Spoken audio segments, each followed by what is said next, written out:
Bayangkan seorang mantan perwira TNI yang dijebak dalam kasus pembunuhan pejabat tinggi. Di penjara 10 tahun di Nusa Kambangan. Sebuah neraka di bumi Nusantara. Satu malam badai datang, dan ia melarikan diri. Tapi pelarian itu baru awal dari mimpi buruk yang lebih besar. Di luar penjara, ia bukan hanya buronan polisi, tapi juga target pembunuh bayaran yang dikirim oleh orang yang dulu ia percayai. Sahabatnya sendiri. Setiap langkah bisa berarti hidup atau mati. Setiap keputusan bisa menghancurkan segalanya. Apakah ia akan selamat, dan kebenaran yang ia cari apakah akan terungkap sebelum semuanya terlambat?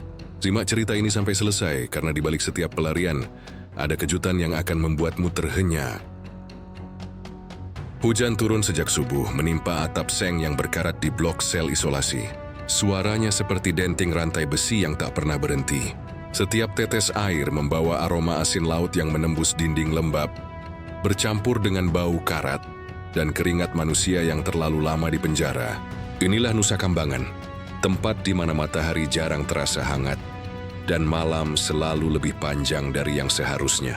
Raka Adiputra menatap langit di balik jeruji, matanya kosong tapi tajam. Lelaki itu berdiri tegak di balik bayangan sel nomor 13, dengan kepala yang kini penuh uban, dan luka samar di pelipis kanan. Dahulu ia adalah perwira TNI yang disegani, tegap dan berwibawa.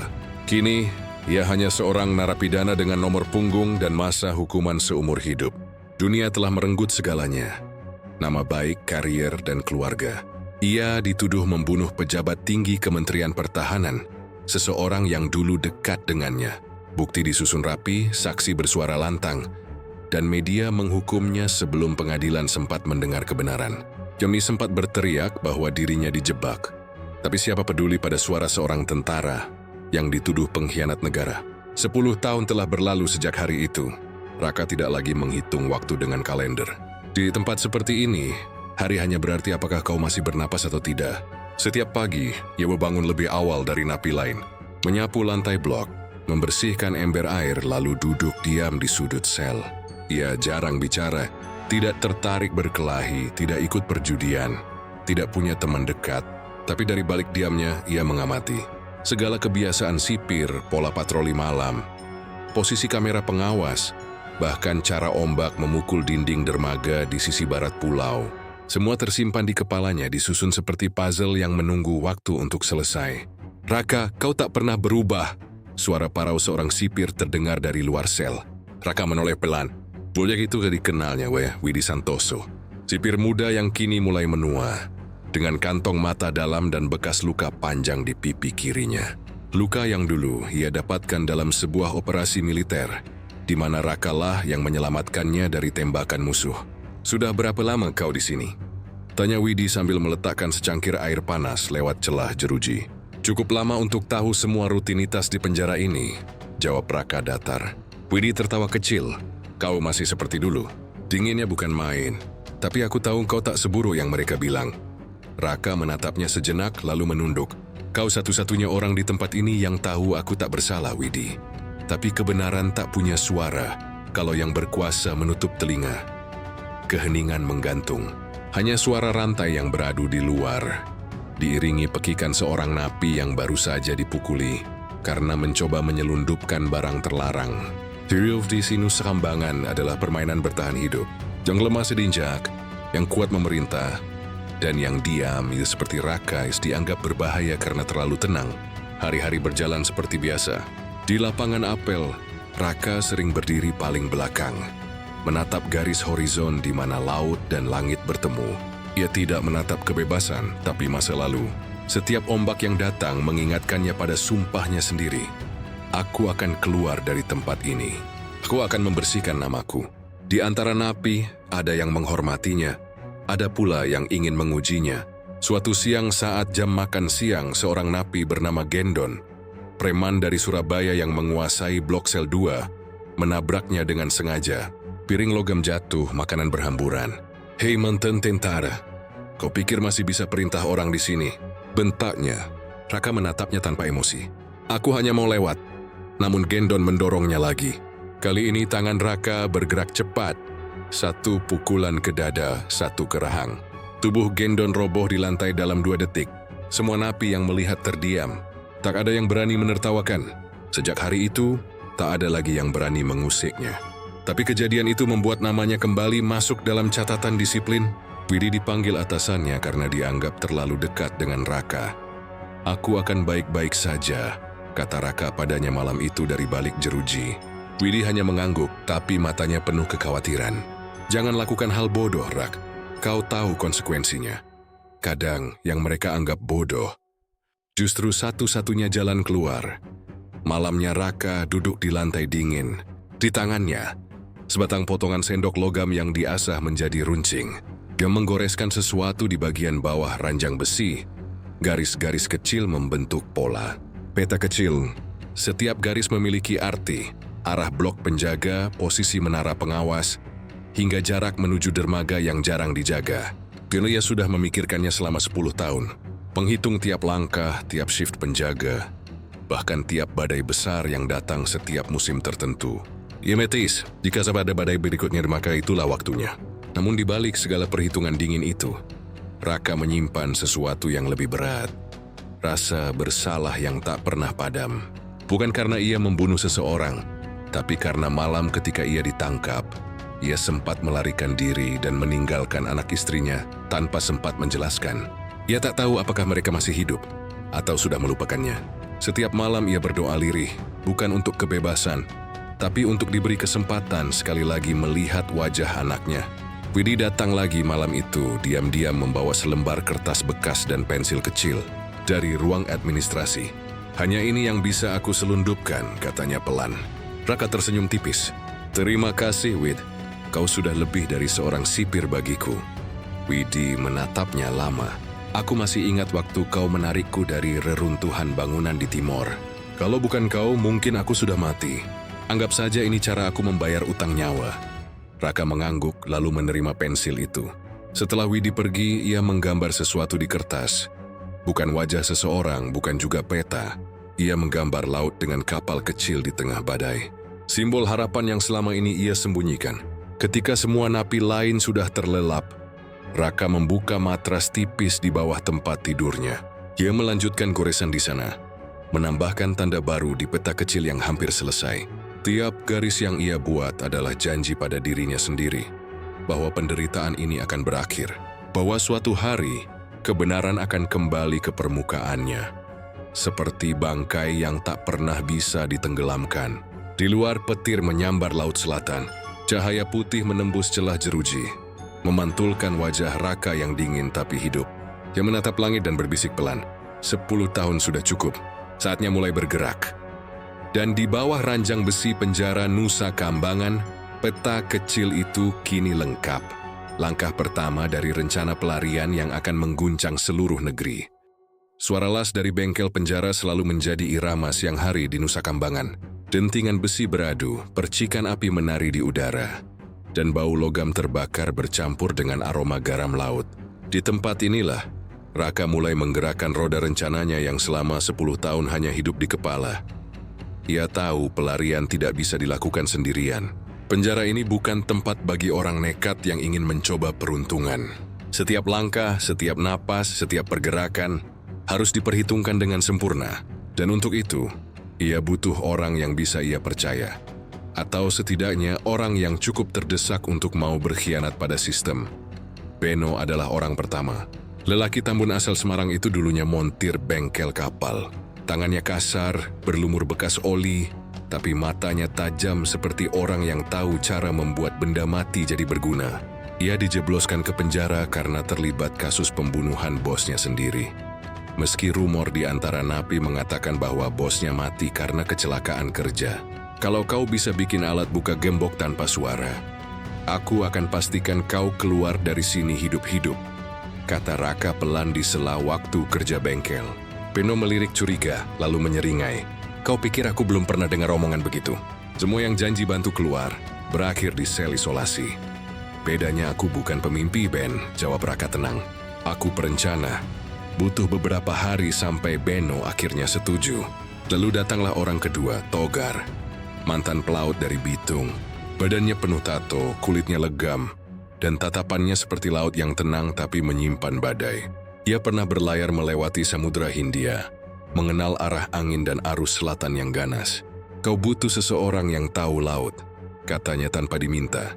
Ketika Raka sedang memeriksa peta kecil buatannya, aku bisa bacakan arus seperti membaca garis tangan. Raka mengangguk pelan. Kalau begitu kau bagian terakhir dari rencana ini. Mereka bertiga mulai bekerja dalam diam.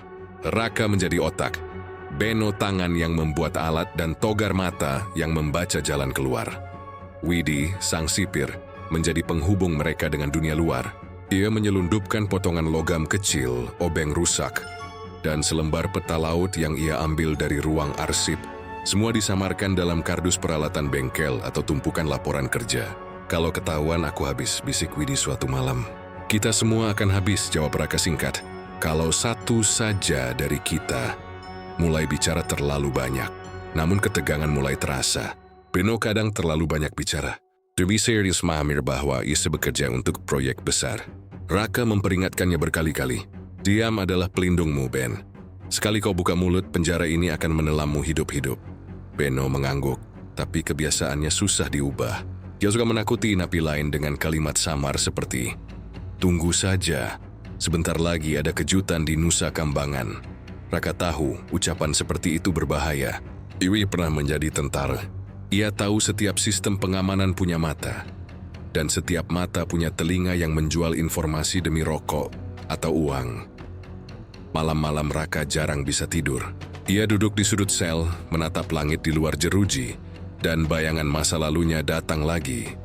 Wajah Arman Prakoso, sahabat lamanya, muncul di antara ingatan. Dalam mimpi, ia melihat kembali ruang sidang 10 tahun lalu. Cuman berdiri di kursi saksi, mengenakan jas hitam dan lencana pemerintah di dada. "Aku bersaksi," katanya dengan suara tegas, bahwa Raka Adiputra berada di lokasi kejadian malam itu. Raka teringat bagaimana waktu seolah berhenti. Ia berteriak, "Arman, kau tahu itu bohong!" Namun hakim memukul palu, dan dunia runtuh dalam sekejap. Ia terbangun dengan keringat dingin di dahi. Nafasnya berat dan matanya kosong menatap tembok lembab. "Kau masih hidup di kepalamu, Man," gumamnya lirih. "Tapi suatu hari aku akan membuatmu melihat mata ini lagi. Bukan di pengadilan, tapi di ujung senjata." Hari-hari berikutnya, mereka mulai membuat benda-benda kecil yang tampak tak berarti. Potongan sendok diasah jadi kunci. Sekrup diubah jadi paku dorong, pipa bekas disusun jadi tabung kecil. Semuanya disimpan di bawah lantai bengkel, dilindungi oleh tumpukan logam bekas. Namun sesuatu mulai terasa salah. Suatu sore, Raka memperhatikan salah satu napi baru di blok mereka. Seorang kurus bernama Dimas. Ia selalu mengawasi mereka dari jauh. Tidak ikut ngobrol, tapi matanya terlalu sering memandangi tangan Beno saat bekerja. Ketika malam tiba, Raka menemui Beno di dapur belakang. "Kau bicara pada siapa saja tentang rencana kita?" "Tidak," jawab Beno cepat, tapi pandangannya menghindar. "Jangan main-main, Ben. Satu kata saja keluar, semua mati." Esok paginya ketegangan itu meledak. Petugas melakukan penggeledahan mendadak di blok bengkel. Beberapa peralatan hilang, dan kepala keamanan mengamuk. Dimas tertangkap basah membawa kunci palsu dari logam yang belum jadi. Semua napi dikumpulkan di lapangan, di bawah terik matahari yang menyengat. "Siapa yang membuat ini?" bentak komandan penjaga sambil memegang kunci palsu itu. Tak ada yang bicara. Hening, hanya suara burung camar dari laut yang terdengar jauh. Namun mata Raka menangkap sesuatu. Tatapan Dimas ke arah Beno, cepat penuh ketakutan. Malam itu Raka menemui Beno di bengkel yang sudah sepi. "Kau bilang tak bicara pada siapapun," ucap Raka pelan. Beno menunduk, wajahnya pucat. "Aku cuma bilang sedikit. Aku kira dia bisa dipercaya." Raka menatapnya tajam. "Di tempat seperti ini, kepercayaan adalah kemewahan yang tidak kita punya." Ketegangan menggantung lama. Togar berdiri di pojok diam tapi siap jika keadaan berubah buruk. Akhirnya Raka menarik napas panjang. Mulai malam ini tidak ada lagi celah. Tidak ada bicara, tidak ada keluhan. "Kalau kau ulangi, Ben, aku sendiri yang akan pastikan kau tidak bangun lagi." Beno hanya mengangguk, matanya basah tapi takut. Dia tahu ancaman itu bukan sekadar kata-kata. Beberapa hari berlalu, suasana kembali tenang. Mereka melanjutkan persiapan, tapi luka itu tetap ada. Kepercayaan yang sempat retak tak pernah benar-benar utuh. Suatu siang, saat semua napi sedang bekerja, Beno menyelinap ke gudang kecil di belakang bengkel. Dia mengambil sihir peralatan tambahan, baut, obeng kecil, dan potongan kawat baja untuk menyempurnakan kunci yang mereka buat. Namun langkahnya sial. Seorang penjaga baru yang belum mengenal aturan diam di bengkel itu melihatnya membawa barang keluar tanpa izin. "Berhenti! Kau bawa apa itu?" teriaknya. Beno panik. Dia mencoba lari, tapi penjaga lain datang dari arah berlawanan. Dalam kekacauan itu, satu tembakan dilepaskan. Suara pistol menggema di seluruh blok. Beno terjatuh, peluru menembus bahunya. Raka yang sedang di sel langsung tahu sesuatu terjadi. Ia melihat asap dari arah bengkel, mendengar siren berbunyi dan teriakan para napi. Malam itu, Widi datang diam-diam ke selnya, wajahnya tegang. Beno tertembak. Mereka menahannya di ruang medis. Kepala keamanan curiga ada yang dia sembunyikan. Raka menutup mata. Dunia seakan berhenti berputar. Kalau dia bicara, semua berakhir, katanya lirih. Widi menatapnya lama. "Lalu apa rencanamu?" Raka membuka matanya dingin seperti baja. "Aku akan pastikan dia tidak bicara, hidup atau mati." Ia menatap dinding sel dan untuk pertama kalinya dalam 10 tahun, wajahnya terlihat seperti prajurit lagi. Tatapan yang sama ketika seseorang siap melawan seluruh dunia hanya untuk satu hal, kebebasan. Hujan turun seperti cambuk dari langit. Nusa Kambangan malam itu bukan lagi sekadar penjara. Ia menjelma menjadi rahang neraka yang siap menelan siapapun yang mencoba kabur darinya. Angin mengaum seperti serigala lapar, merobek pepohonan di tepi pantai dan mengguncang jeruji baja. Di tengah kekacauan alam itu, 3 bayangan bergerak dalam senyap di antara kegelapan. Raka berada paling depan, napasnya berat, wajahnya penuh lumpur dan peluh. Togar di belakangnya memanggul tas kecil berisi peralatan darurat, sementara Widi membawa kunci yang baru saja mereka pakai untuk membuka gerbang logam blok barat. Listrik mati. "Kita punya waktu 7 menit sebelum cadangan menyala," bisik Widi. Suaranya hampir tenggelam oleh raungan badai. Raka mengangguk. 7 menit cukup kalau kau tetap tenang." Mereka berlari menembus lorong sempit yang dipenuhi air hujan. Di kiri kanan jeruji besi bergetar, dan dari dalamnya para napi lain berteriak histeris. Ada yang memohon untuk diajak, ada pula yang mengutuk mereka. Semuanya tenggelam dalam kegelapan. Begitu tiba di gerbang terakhir menuju dermaga belakang, Togar mengeluarkan alat buatan Beno, sebatang besi pipih dengan ujung runcing. Kuncinya kuncian ganda. 3 putaran, katanya cepat. Raka menatap langit yang menyala-nyala oleh petir. Waktu mereka semakin menipis. Dia menekan bahu Togar. "Cepat. Kalau generator hidup lagi, semua habis." Togar berusaha membuka kunci itu dengan tangan gemetar. Lalu terdengar bunyi klik pelan. Gerbang besi terbuka sedikit. Mereka bergegas keluar menuju dermaga, tempat perahu kayu kecil yang dibuat Beno menunggu, disembunyikan di balik tumpukan drum bekas. Perahu itu sederhana tapi kuat. Kayu dari peti logistik, baling-baling dari kipas rusak, dan bahan bakar yang mereka curi sedikit demi sedikit dari bengkel penjara. Di bawah siraman hujan, Raka sempat menatap langit sebentar. "Untukmu, Beno," gumamnya lirih. Mereka mendorong perahu ke air. Ombak langsung mengguncangnya keras, nyaris membuatnya terbalik. Namun Raka melompat masuk duluan, lalu membantu Widi dan Togar. Begitu mesin menyala dengan suara serak, mereka menatap daratan terakhir yang akan mereka tinggalkan. Nusa Kambangan, pulau neraka yang telah mencuri 1 dekade hidup mereka. Namun Laut Selatan tak pernah memberi hadiah tanpa harga. Tak sampai 5 menit berlayar, gelombang setinggi rumah datang menghantam. Raka berteriak agar mereka menyeimbangkan perahu, tapi ombak berikutnya lebih besar. Perihu terpental ke udara, lalu jatuh menghantam air keras sekali. "Togar!" Suara Widi menggema di tengah badai. Raka menoleh. Togar sudah tak terlihat. Hanya senter kecilnya yang melayang di antara ombak sebelum padam. Raka berusaha mencarinya, tapi Widi menarik bajunya. "Kita harus lanjut. Kalau balik, kita mati dua-duanya."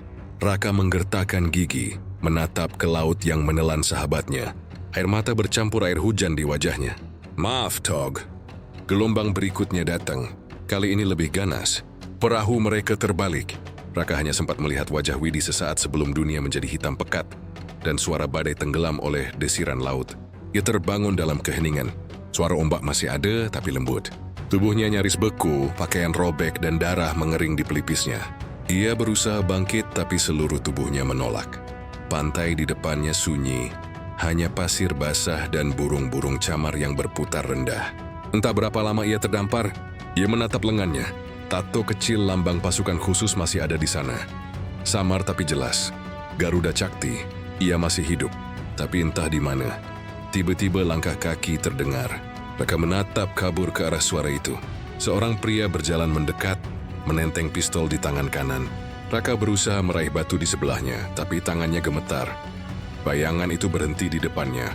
Menatapnya tajam di bawah cahaya rembulan yang keluar dari balik awan. Raka hanya sempat melihat pantulan logam dingin di moncong pistol itu sebelum semuanya gelap lagi. Sinar matahari menembus celah dedaunan, menimpa wajah Raka yang terbaring di atas dipan bambu. Pandangannya buram, kepalanya berat dan setiap kali ia mencoba bangun, rasa sakit seperti pisau menembus perutnya. Akhirnya bangun juga. Suara perempuan itu terdengar lembut tapi waspada. Raka menoleh perlahan. Seorang perempuan muda duduk di dekat jendela gubuk, mengenakan jaket jeans lusuh dan celana kargo. Rambutnya diikat seadanya. Mata tajamnya menatap ke layar laptop yang menyala dengan sinar redup. "Siapa kau?" tanya Raka dengan suara serak. "Nadia," jawabnya singkat. "Dan sebelum kau bertanya lebih jauh." "Ya, aku tahu siapa kau. Raka Adiputra, mantan perwira TNI, terpidana pembunuhan atas Brigjen Wiratama 10 tahun lalu." Nada suaranya datar, tapi pandangan matanya penuh rasa ingin tahu. Raka menarik napas panjang. Nama itu, Wiratama, masih terasa seperti luka terbuka di dadanya. "Kau polisi?" "Jurnalis," jawab Nadia. "Aku meneliti kasus korupsi pertahanan. Namamu muncul di banyak dokumen lama yang, anehnya, sebagian besar dihapus dari arsip resmi. Tapi ada satu hal yang membuatku tak bisa berhenti menggali. Kau seharusnya mati di Nusa Kambangan." Raka diam. Matanya menatap langit-langit bambu. "Mungkin aku memang seharusnya mati." Nadia memandangnya lekat. "Tapi kau tidak, dan itu berarti sesuatu." Ia menutup laptopnya, lalu berjalan mendekat sambil meletakkan botol air di meja kecil. "Aku menemukanmu di pantai selatan setengah tenggelam. Ada luka dalam di rusukmu. Butuh 2 hari sampai kau sadar." Raka menatap keluar jendela. Hutan di luar tampak tenang, tapi hatinya gelisah. "Kau seharusnya menyerahkanku ke polisi." "Aku sempat berpikir begitu," kata Nadia menatap lurus ke arahnya. "Tapi aku ingin tahu kebenarannya. Aku ingin tahu kenapa seorang prajurit yang dikenal bersih tiba-tiba dijadikan kambing hitam dalam kasus pembunuhan pejabat tinggi." Raka menatapnya dalam diam. Di matanya ia melihat keberanian yang langka. Jenis keberanian yang lahir dari rasa kecewa mendalam pada sistem. "Karena aku tidak membunuh siapapun," ujar Raka pelan. "Seseorang menjebakku. Dan orang itu, sahabatku sendiri." Nama itu meluncur dari bibirnya seperti racun yang menetes perlahan. "Arman Prakoso." Nadia tampak kaget. "Menteri Pertahanan sekarang?" Raka mengangguk. "Dulu kami satu tim. Ku percaya padanya seperti saudara. Tapi dia yang menulis laporan palsu. Dia yang menghadirkan bukti fiktif di pengadilan. Dia yang menghancurkan hidupku." Keheningan menggantung beberapa saat. Hanya suara jangkrik yang terdengar di luar. Lalu Nadia membuka kembali laptopnya, menunjukkan sesuatu di layar. "Aku punya fragmen data lama, cuplikan dari kamera pengintai di kompleks tempat Brigjen Wiratama tewas. Rekamannya rusak, tapi aku mengenali seseorang di sana. Pria itu..." Yui berhenti sebentar, menatap Raka. "Pria itu Arman Prakoso." Raka menatap layar itu seperti melihat hantu dari masa lalu. Meski wajahnya buram, siluet dan gaya jalannya tak salah lagi.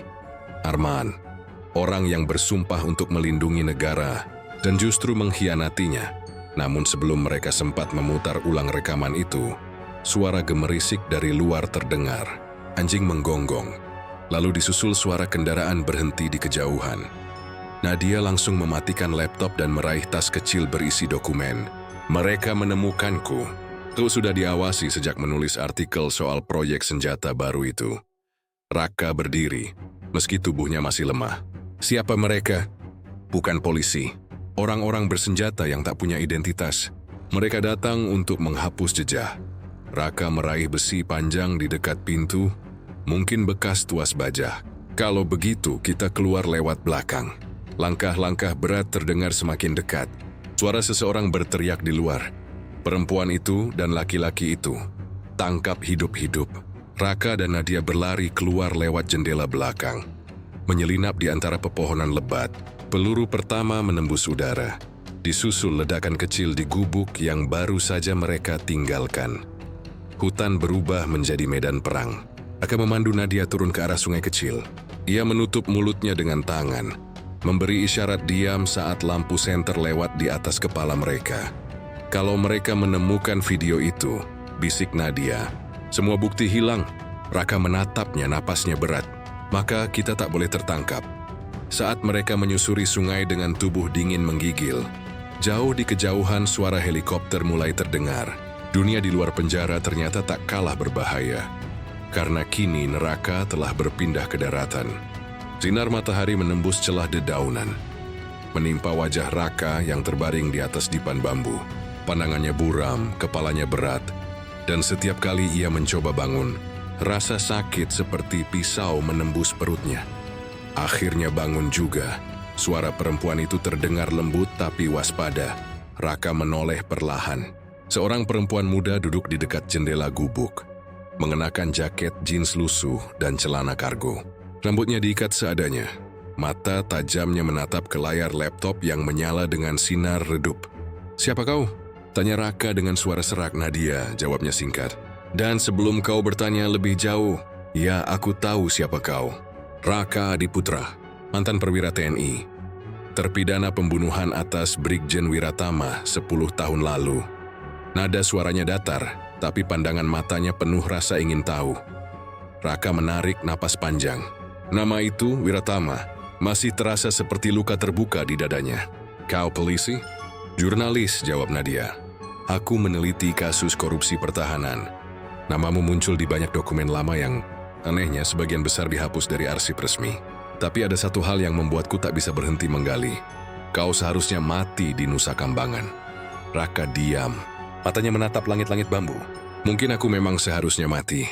Nadia memandangnya lekat. "Tapi kau tidak, dan itu berarti sesuatu."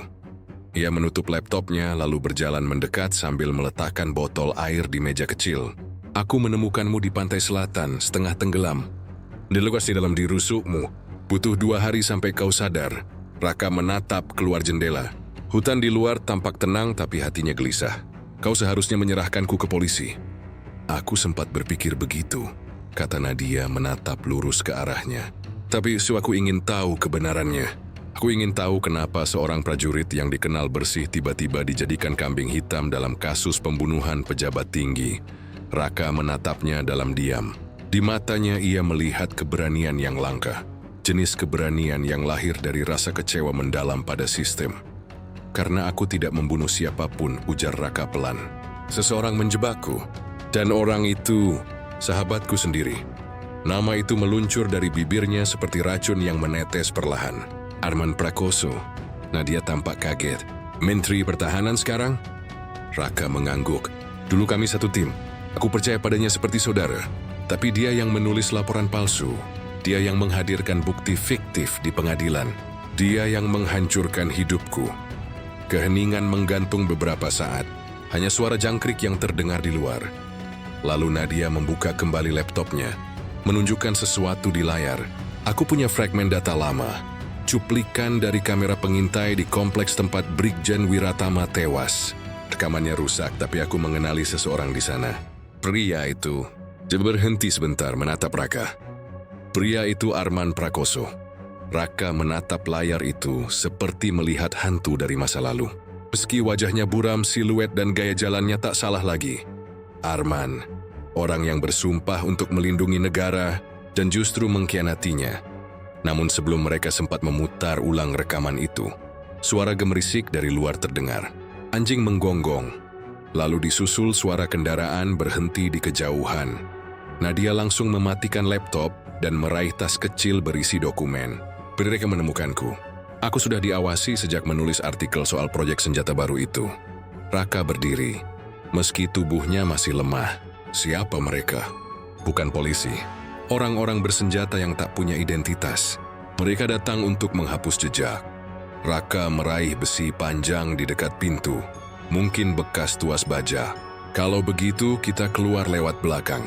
Langkah-langkah berat terdengar semakin dekat. Suara seseorang berteriak di luar. Perempuan itu dan laki-laki itu tangkap hidup-hidup. Raka dan Nadia berlari keluar lewat jendela belakang, menyelinap di antara pepohonan lebat. Peluru pertama menembus udara, disusul ledakan kecil di gubuk yang baru saja mereka tinggalkan. Hutan berubah menjadi medan perang. Raka memandu Nadia turun ke arah sungai kecil. Ia menutup mulutnya dengan tangan, memberi isyarat diam saat lampu senter lewat di atas kepala mereka. Kalau mereka menemukan video itu, bisik Nadia, semua bukti hilang.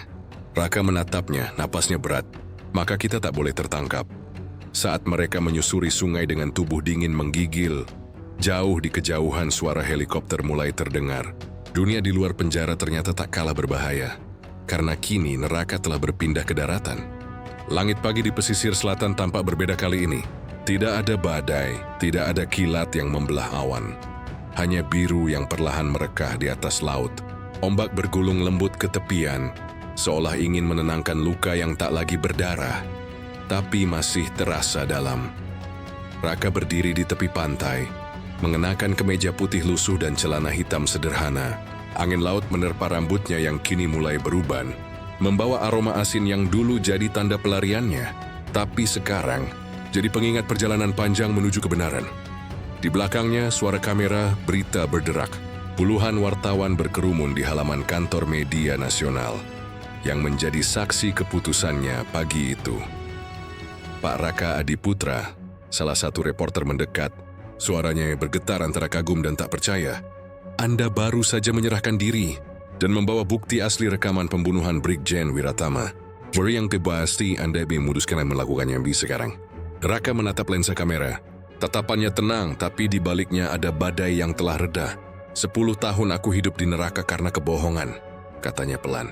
Hari ini aku hanya ingin dunia tahu siapa yang sebenarnya berdosa. Bukan demi balas dendam, tapi demi kebenaran yang seharusnya tak pernah dikubur. Ia menyerahkan flash disk hitam kecil pada kepala redaksi. Di dalamnya, ada rekaman video yang Nadia selamatkan dari laptop yang hampir hancur di gudang pelabuhan. Rekaman itu memperlihatkan wajah Arman Prakoso dan beberapa pejabat tinggi dalam rapat rahasia merencanakan penghapusan Brigjen Wiratama karena ancaman bocornya proyek senjata gelap. Begitu video itu disiarkan, Indonesia terguncang. Dalam hitungan jam, nama-nama besar mulai jatuh. Beberapa pejabat mengundurkan diri, sebagian lain ditangkap oleh KPK dan TNI. Media nasional menyiarkan berita itu tanpa henti, menyebut Raka sebagai mantan perwira yang menebus kebenaran dengan penderitaan. Namun di tengah hiruk-pikuk itu, Raka hanya duduk diam di sudut ruangan, menatap layar televisi dengan mata kosong. Ia tidak tersenyum, tidak juga menangis. Nadia duduk di sebelahnya menatapnya dengan iba. Kau sudah menang, Raka. Raka menatap ke arahnya, lalu menggeleng pelan. Menang? Aku kehilangan 10 tahun hidupku, Nadia. Widi mati di pelukanku. Arman, sahabatku sendiri, tewas dengan darahnya di tanganku. Kalau itu kemenangan, maka dunia ini sudah lama kehilangan maknanya. Nadia terdiam. Hanya suara ombak dari luar jendela penginapan yang terdengar. Ya tahu, kata-kata Raka tak bisa dibantah. Beberapa hari kemudian keputusan pengadilan militer diumumkan. Raka Adiputra secara resmi dibebaskan dari semua tuduhan. Jadi ia dipulihkan statusnya sebagai warga sipil. Diberi kompensasi dan diminta menghadiri upacara pemulihan nama baik. Tapi Raka menolak. Ia tidak datang ke upacara itu. Tidak pula memberi wawancara lanjutan. Setelah semua kamera padam, ia hanya meninggalkan pesan pendek kepada Nadia. Keadilan sudah terungkap, tapi kebebasan bukan di sana aku menemukannya. Sore itu mereka kembali ke tempat semuanya dimulai, pantai selatan Jawa. Langit berwarna jingga keemasan. Burung camar terbang rendah di atas laut. Raka berdiri di tepi air, menatap horizon seolah di sana ada jawaban yang tak pernah sempat ia kejar. Nadia berdiri di sampingnya, memegang kamera kecil. Apa yang akan kau lakukan sekarang? Tanyanya pelan, Raka menatap laut yang tenang lalu tersenyum samar. Entahlah, mungkin berjalan, mungkin berhenti di tempat lain. Ku hanya tahu satu hal, tidak ada pelarian yang benar-benar membawa kebebasan. Karena kebebasan sejati datang setelah kita berani menghadapi apa yang menakutkan. Ia menatap ombak yang berlari ke kakinya, lalu mundur perlahan. 10 tahun aku berlari dari kebenaran, Nadia. Sekarang aku biarkan laut ini menutup semua jejak itu. Nadia menunduk, matanya berkaca-kaca. Dunia akan mengingatmu, Raka. Raka menatapnya sebentar, lalu tersenyum kecil. Aku tidak ingin diingat. Aku hanya ingin dilupakan dengan tenang. Ia berbalik, berjalan menyusuri pantai. Langkahnya pelan tapi pasti. Ombak datang dan pergi, menghapus jejak kakinya sedikit demi sedikit. Langit mulai gelap. Angin membawa sisa suara laut yang bergulung, seperti bisikan sunyi dari masa lalu yang akhirnya berhenti memanggil. Dan di balik laut yang kini tenang, seorang pria yang pernah dibakar oleh neraka akhirnya menemukan kedamaian.